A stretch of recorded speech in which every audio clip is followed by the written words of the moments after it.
Assalamualaikum warahmatullahi wabarakatuh. Waalaikumsalam warahmatullahi wabarakatuh. Alhamdulillahirabbil alamin.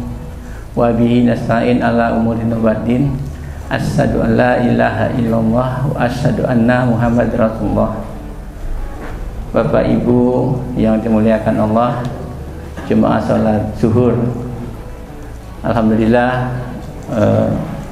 pada kesempatan yang berbahagia ini di bulan Ramadan, bulan puasa, kita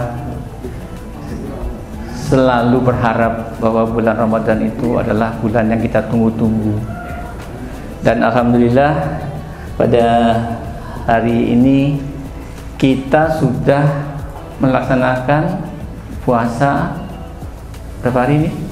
3 hari. Mungkin ada yang 4 ya. Ada yang 3, ada yang 4. Alhamdulillah. Kalau ada yang 2 ya itu harus ganti itu. Tapi yang hebatnya itu saya baru apa namanya, di Amerika sama Uni Soviet itu jadwal puasanya sama, 1 Ramadan. Jadi hanya kita agak beda harinya, tapi di Rusia sama Amerika itu puasanya jatuh 1 Ramadan, ya kan? Nah ini yang ini ya, nanti lebarannya 1 Syawal, benar gitu. Nah apa yang diharapkan di bulan Ramadan ini adalah pahala, ya. Jadi dalam Al-Quran dikatakan, a'udzubillahi minasyaitonirrajim, ya ayyuhalladzina amanu kutiba alaikumusiyam kama kutiba alal ladzina min qablikum la'allakum tattaqun. Di situ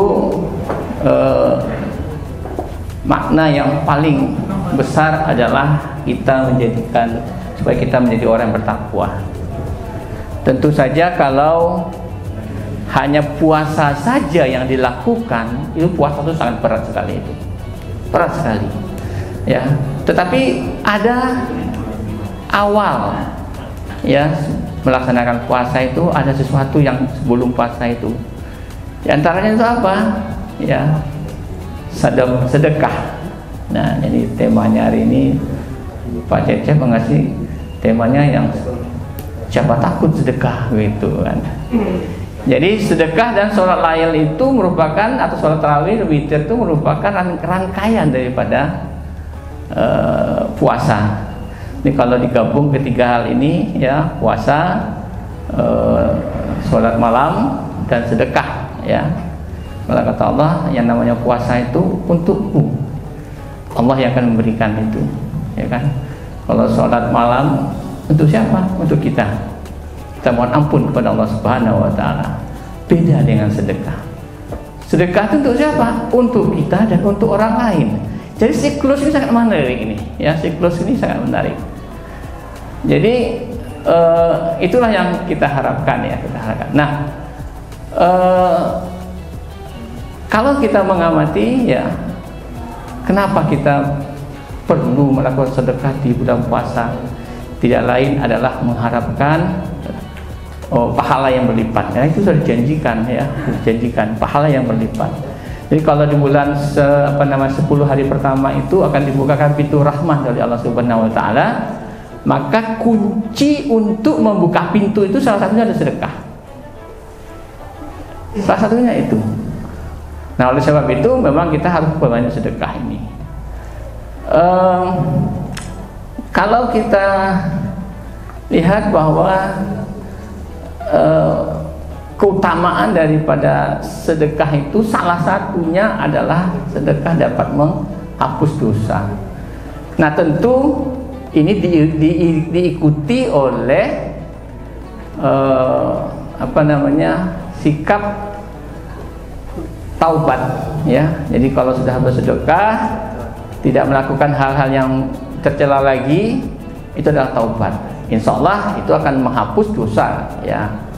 Dan tentu juga nilai daripada sedekah ini itu harus diambil dari dana atau keuangan atau harta kita yang diridhoi oleh Allah, bukan dari hasil yang tidak diridhoi. Contohnya hasil korupsi, hasil pencurian itu diambil, disedekahkan. Yang menerima itu mendapat berkahnya, tapi yang memberi itu tidak mendapat apa-apa, malah dapat dosa malahan, ya kan? Karena telah melakukan hal yang tidak baik. Nah, oleh sebab itu kita utamakan ini, ya. Sedekah itu pun dapat dilakukan oleh siapa saja, ya, siapa saja. Bukan sedekah itu untuk orang kaya saja, bukan, karena sedekah untuk memberikan harta benda mereka. Terus yang tidak punya harta bagaimana? Ya kan? Jadi kalau punya harta lebih silahkan sedekah dengan jumlah yang lebih besar. Kalau yang hanya sedang-sedang saja, sedekahlah dengan sekedarnya. Yang tidak punya dana pun, tidak punya harta pun bisa bersedekah dengan cara berdoa, mendoakan orang lain, ya, membantu orang lain. Itu sedekah, bagian dari bersedekah. Nah, oleh sebab itu perlu kita melihat. Nah, kita melihat kedermawanan Rasulullah SAW itu sudah sangat hebat, ya. Beliau ketika tidak bulan Ramadan itu sudah dermawan. Kemudian ketika bulan puasa sangat dahsyat sekali dermawan beliau ini. Bahkan sempat dikatakan ringan tangannya beliau itu dalam memberikan sedekah itu seperti angin berhembus. Tidak memikir, tidak ada pertimbangan apa-apa lagi kalau dia memberi. Begitu ringannya Rasulullah itu memberikan sedekah kepada. Nah, ini jadi tauladan kita sebenarnya, ya, menjadi tauladan kita. Kalau kita memberi itu tidak lagi berpikir banyak. Kalau uang di kantong itu ada 150.000, dikorek-korek di kantong keluar 100.000, habis itu disimpan, yang 100.000-nya keluar 50.000, maka 50.000 itu pun disedekahkanlah kepada orang, pada fakir miskin. Terus ngomong lagi, Mas, kembalikannya 30.000.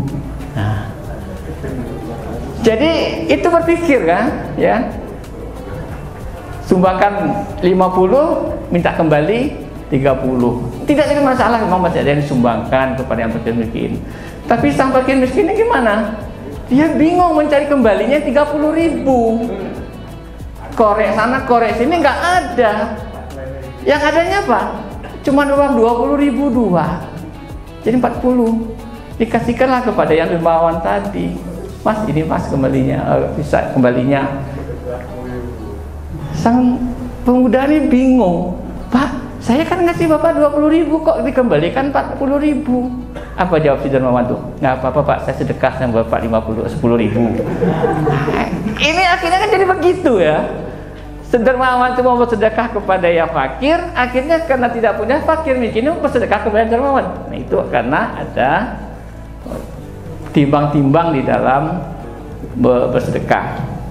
Nah, keutamaan lain daripada sedekah itu adalah sedekah itu berkembang, Bapak Ibu semua, ya. Jadi nilai sedekah itu berkembang.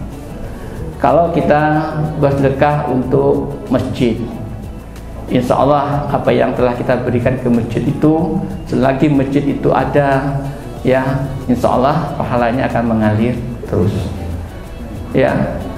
Tentu dengan niat yang ikhlas, ya, dengan niat yang ikhlas.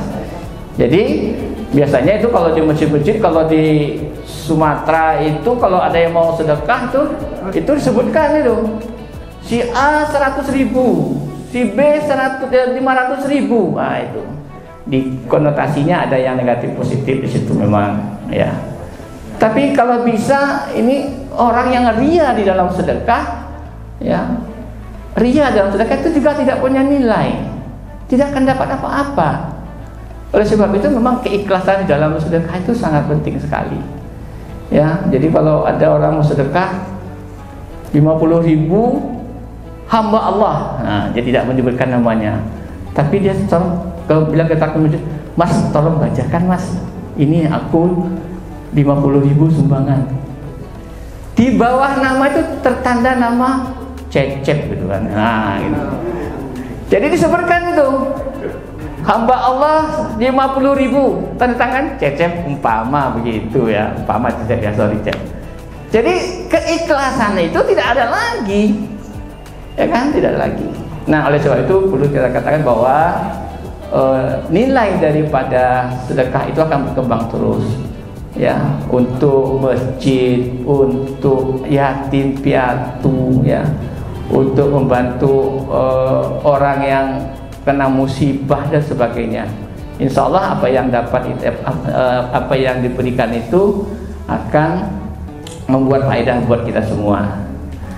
Kemudian faedah keutamaan lain daripada sedekah itu adalah sedekah itu dapat menjaga harta benda kita, ya kan? Jadi ini hal yang sangat penting. Ketika kita bersedekah, insya Allah dan harta benda kita akan dijaga oleh Allah, tidak kebakaran, mobilnya tidak tabrakan, insya Allah itu akan terjadi, ya. Kemudian keutamaan lain daripada sedekah itu adalah orang-orang yang bersedekah itu selalu dia hatinya bersih, sabar, ya. Dia tidak punya dendam, ya. Ini yang paling kita utamakan, ya. Jadi saya punya teman sama-sama rental mobil, kemudian mobilnya itu hilang, dicuri oleh orang, ya. Kemudian saya tanya, bagaimana mas mobilnya? Hilang. Coba mobil hilang, ya, tidak ada rasa marah, tidak. Dia bilang apa? Saya ikhlas. Ikhlas. Saya sedekahkan saja. Semenjak itu tidak ada lagi hatinya, ya. Asal ada orang bertanya bagi mobilnya, sudah saya ikhlas. Inilah kunci daripada sedekah itu. Dan mudah-mudahan dengan sedekah itu hati kita terobati, ya, rasa sabar kita terobati, semua kita akan terjaga. Mudah-mudahan apa yang disampaikan pada siang ini dapat bermanfaat untuk kita semua. Akhiri, assalamualaikum warahmatullahi wabarakatuh.